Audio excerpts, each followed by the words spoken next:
Hello everyone, my name is Paul Third, and this week I have a very, very exciting upgrade to talk to you about. Now, I have some sad news, and that news, I feel bad because I came really attached to it, but I am selling the Topping DX7 Pro Plus, which still to this day I think is the best measuring DAC amp on the market. I still don't think there's a DAC amp that measures as good as this. This is essentially, you know, some of the highest quality that you could squeeze out of an ESS Sabre DAC. It's phenomenal. And it's under £1,000. And I'm selling it for £550. So, yeah. Check the link. Buy it. I don't want to lose it, but buy it. Buy it. Fucking buy it. Yes, I'm so attached to it. Eh? No, I am attached to it because I've been using it for over 2 years. I bought it with my own money as soon as it came out. And, you know, I talk about it a lot. And when it comes to, you know, a DAC amp, you know, if people are like, oh, should I get an interface? Should I get a DAC and an amp? I'm like, right, get the Topping DX7 Pro Plus. Job done. My good friend Ed Thorne, he bought one and he uses it for his headphones and his speakers.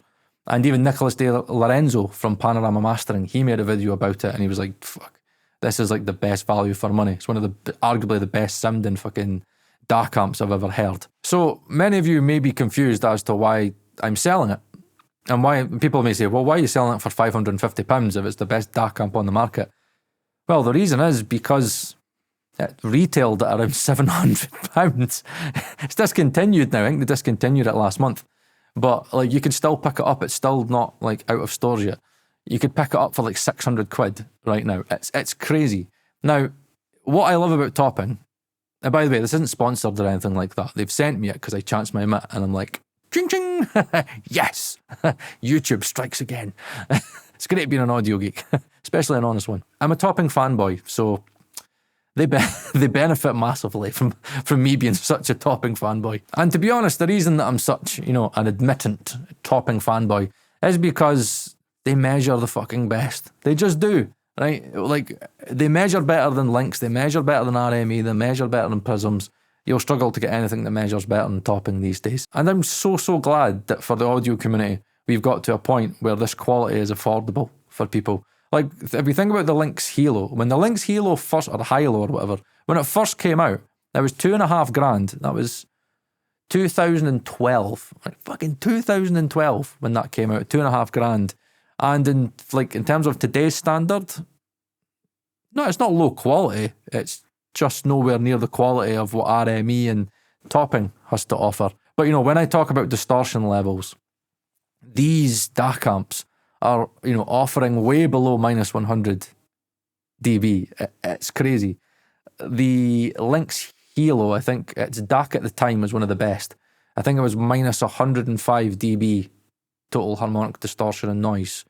And then RME came out with the ADI-2 Pro FS. They came out with that in 2018, so around 6 years later, and that had an improvement of 5 dB total harmonic distortion and noise.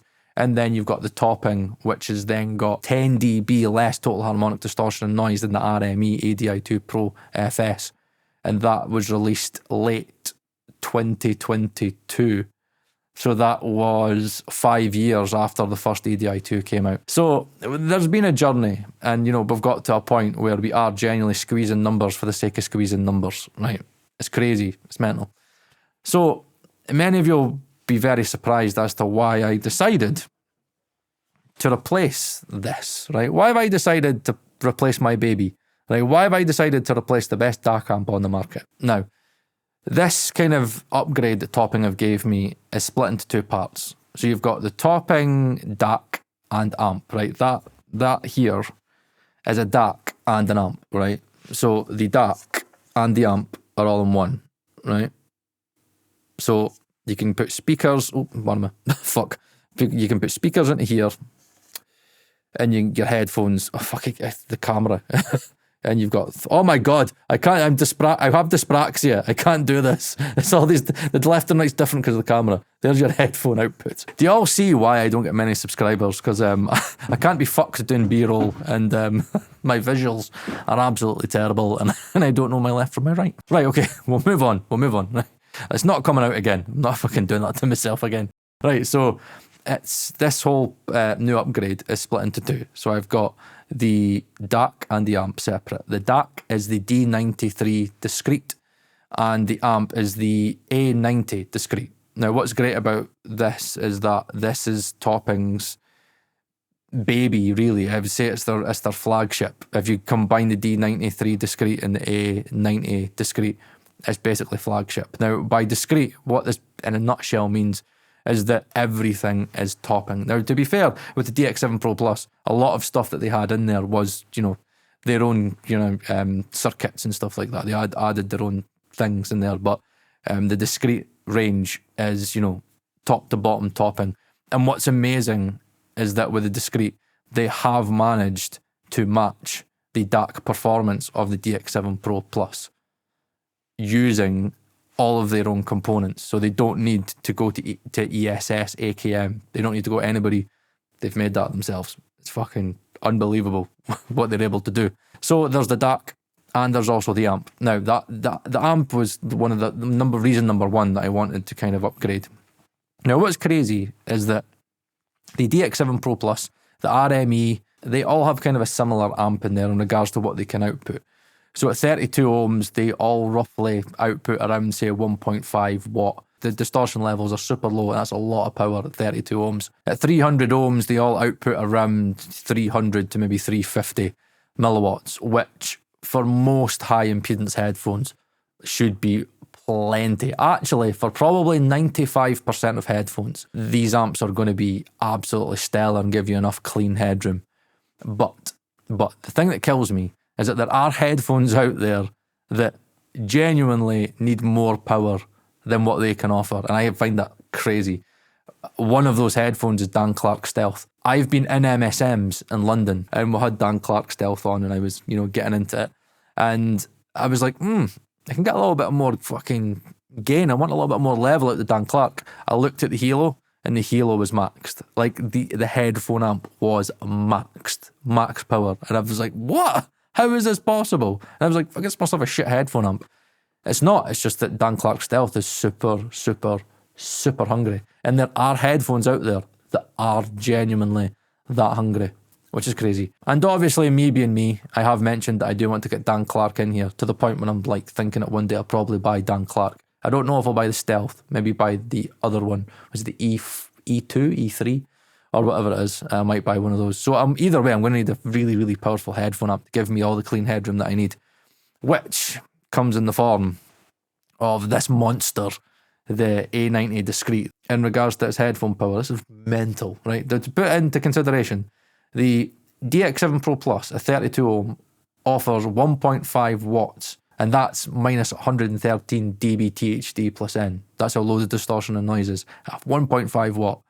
This A90 Discrete offers a max power of 6.7 watts. And in regards to its THD plus N, in terms of clean power, it can go all the way up to 5.8 watts and provide a THD level of minus 125 dB. 5.8 watts at 32 ohms. And then at 300 ohms, it offers 1 watt. Honestly, 1 watt at 300 ohms is fucking gigantic. And in terms of the clean power, it can go all the way up to 950 milliwatts and have distortion and noise as low as minus 130 dB. Like, we are talking clean, linear power, but I'm talking power. For most people, a watt should be enough. Like, fucking hell. Like, over 5 watts of completely clean power is ridiculous. But I know with that setup, I can power anything. There should not be anything on this fucking planet that can't power. So I should be able to get any headphone on the market. I should be able to review any headphone and be able to tell you, and evaluate its quality through that amp. Right, so this brings me to the biggest feature of this, and it's a feature that I don't know why audiophiles don't talk about it. Actually, I do.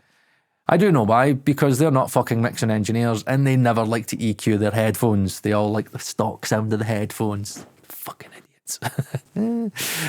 Fuck it. I need to wind up somebody, and audiophiles, you're getting it, right? So what I'm going to show you is the EQ that's in this. And this is the thing that's just blew my mind, like my little autistic audio mind. Now, the great thing about the RME ADI-2 Pro FS, the thing that really, really kind of made it stand out from the market was that it had first a 5-band parametric EQ and then a 7-band parametric EQ, which is in the version 2. Now you can have lots and lots and lots of different presets on there, and they had their software, and it was really easy just to go ding, ding, ding, ding, ding.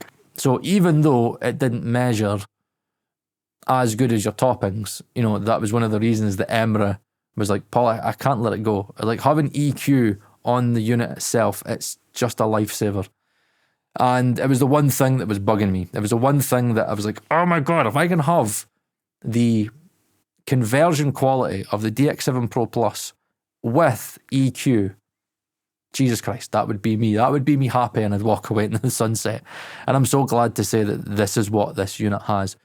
Now, what is crazy about this, and this is what blows my mind, is that they've went further. They've went further than what RME's done. So not only can you EQ your headphones with 10 bands of EQ, this is what's mental, right? And I'm so excited to show you this. Like, this is Paul Third Geek Heaven, right? They allow you to import the frequency response of your headphones. They allow you to import a target, and then they've got a function in there that changes the frequency response of the headphones that you've imported in. And from there, you can genuinely EQ your headphones to Harman in real time, and you could like do it within the software. Now, before I made the video, I had done all the headphones that I normally use. So I did the Ananda Nanos, the MX4s, the HE1000 SEs, and I did the new ARRI Organics. So I've done all the headphones that I normally use. So what I'll do is I'll just do a little example of a very popular headphone. Let's, for example, take some Bear Dynamics, okay? So we'll go on to this website here. If you type in Auto EQ GitHub repository into Google, it'll be the first one that shows up. So if we go into here, now we know what we're looking for, so there's many ways that we've done it. Now, by the way, this is the Auto EQ profile that I've got, and yeah, that's what we're going to be inputting into the Topping software. But we need to find this. We don't need to, but we're going to find this exact measurement, okay? So we are looking for the Bear Dynamic DT 1990 balanced ear pads. So we go DT 1990, and we're looking for the balanced ear pads by Auditory, and there we go, measurements. So not results, measurements, that's what we're looking for. Balanced ear pads, not the analytic, the balanced. So we click this. This will give us all this stuff, but all that you're looking for is not that, this. Download raw file. So we download the raw file, and that's that there. Then what we do is we open the Topping Tune app. Let's maximize that. Now, due to me already having maxed out all of the available profiles that you can save on the device itself, which is 5, we're going to do a local configuration, okay? And we're going to call this DT 1990, and we'll say balanced, so we just remember, right? So we've got that in there, and what we're going to do is we are going to import that frequency input, so that CSV file that we just downloaded. So if I go to my downloads, there it is there, open, and we'll call it DT 1990 balance. You can call it whatever you like. Okay, that. And then if we go to here, the source frequency, there we have, and we'll take that combined filter off. And that right here should look the same as, not this, equalized, but this. So that's the raw measurement. And as you can see, it looks pretty much bang on, okay? Obviously, there's the scaling difference. So let's put this back to what it should look like, which is here, right? So what we're going to do is we're going to add our target. So I've already imported the Harman target. There's Harman over ear 2018 that I imported from this website here. Now, if you want that, let's see, let's go back. You can go to targets. and you choose all of these targets. Now, Harman over here 2018, that's one that I did, so I did the same procedure. I just went into it and I downloaded the file, and then I went into import target input, and then I did that, and I just imported that target, which means when you have that selected, there you have the Harman target. Now, a very important setting to know is this one here, the filtered frequency alignment. What this means is that it basically aligns itself with the target in regards to, say, its level, so you can actually see how far it's off the target. So we have got our frequency response of the headphones. We have also got our auto EQ. That's what it should look like close to Harman. So if we type all of these auto EQ suggestions in there, then really what we should have is our EQ curve, the end EQ curve, looking very similar to Harman. Now, one thing I will mention is that now this is the the source frequency, okay? So what I'm going to do is I'm going to take this off just before I start. So when we do the filtered and the source, they are the exact same because there's been no filtering applied. So we're going to take this off and we're going to put in the filtered frequency response, and what you'll notice is that the frequency response changes with the changes that we make. So let's have this sped up.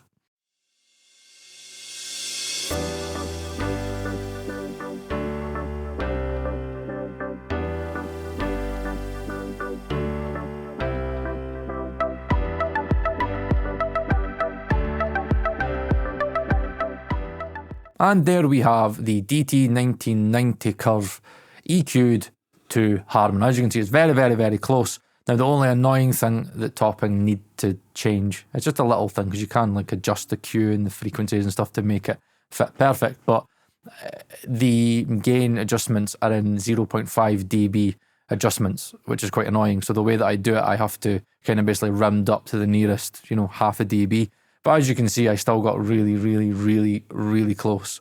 So if we go back to here, that's what, it's close to Harman as it was meant to be. And if we go to the Topping tune, as you can see, we're at Harman. And from there I can take, things off, I can change things, I can change filters. At any time, I can change whatever I want to do to get it closer. So knowing that the gain points are a little bit off, for example, I could, if I wanted to, maybe see if I could change the Q factor. That doesn't really do much. Let's see if we can change this a little bit. Nope. Probably the best way that we had it. See if we can maybe bring up the low shelf a little bit. Change the Q. Yeah, it's probably exactly the way it was. But as you can see, you can tweak it in real time. And as you can see, we have now EQ'd our headphones to Harman. And the great thing is we know that the settings that we put on auto EQ match up with what we've got in here. Simple as that. Now, another really cool thing that you can do is you can export your speaker measurements from Room EQ Wizard. So these are measurements that I took a very long time ago in the studio. What was that? July. So it was during the summer. So I'll do this very quickly. So for example, if we take this measurement here, we change it to, say, 6th smoothing. What we can do is we can export that as a text file. So if we go to export and we export measurement as text, yep, that's all right. Okay. And what we're going to do is we'll call it Presonus. Say that to the desktop. Yes, will exist there. Right, okay. So what this now means is I can come out of that. I can go into Topping tune. And what we'll do is we'll take the target off and we will import the frequency target. Let's see, we go into desktop and we go and check text.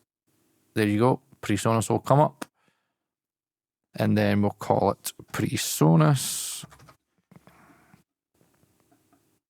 And there you have the frequency response of your speakers that you measured in Room EQ Wizard with the 6th octave scaling. And obviously from there, if you really wanted to, you know, you could then start EQing this to get to, say, a theoretical level line, if you call it 0 dB. So you could put a low shelf in there.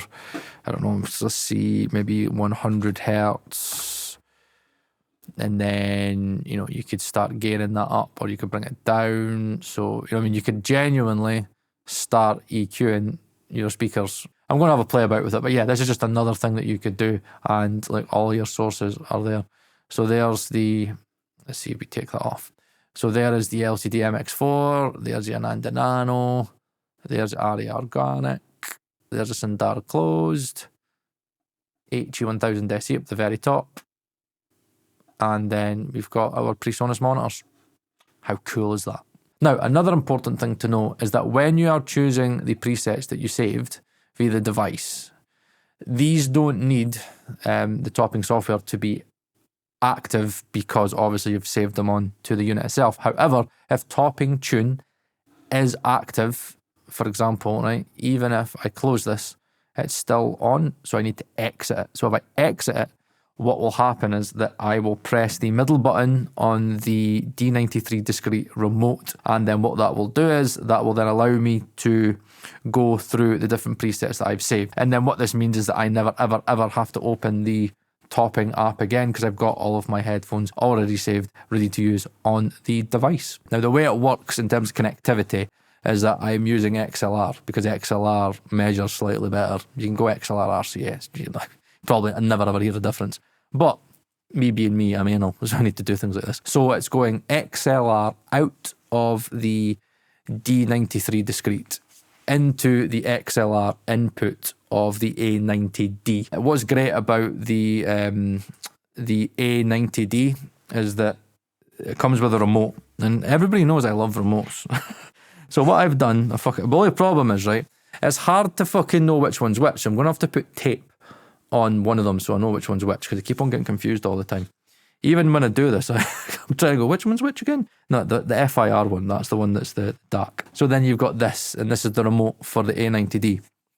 Now, what I love about this is that it's also got the C1 and the C2. So what you do is you like press it for 3-4 seconds when you're on a setting, saves it.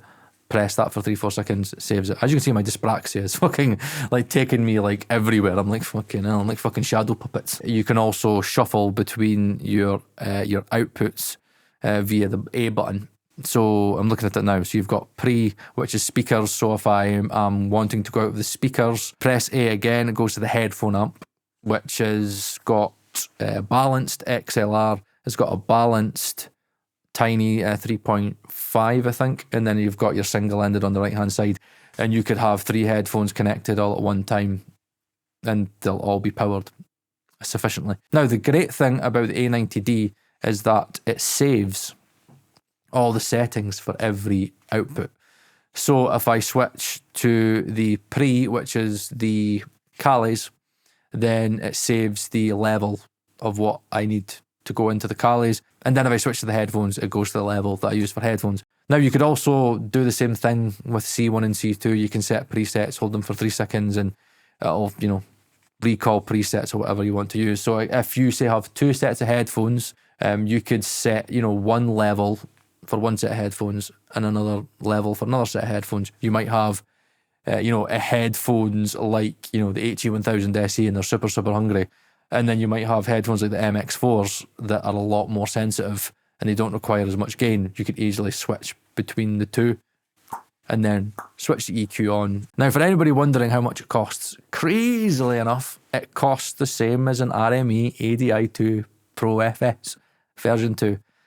You can pick up the amp for around £500 and the DAC is around £900. So £1,400 all in, and you've got arguably the best conversion you could get, and I think it's probably going to be the best that we can get, that we need as well.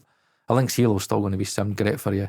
You know, more power in the headphone up that you'll ever need. Combine the two together with an EQ that you could EQ your own headphones up the targets and import the frequency responses. Like, oh my god, I get excited about the smallest of things. But yeah, I just thought I'd speak about this. And yeah, by the way, before I put it on Reverb, I'm going to sell this for $550, right? Because I think that's a decent price for it, right?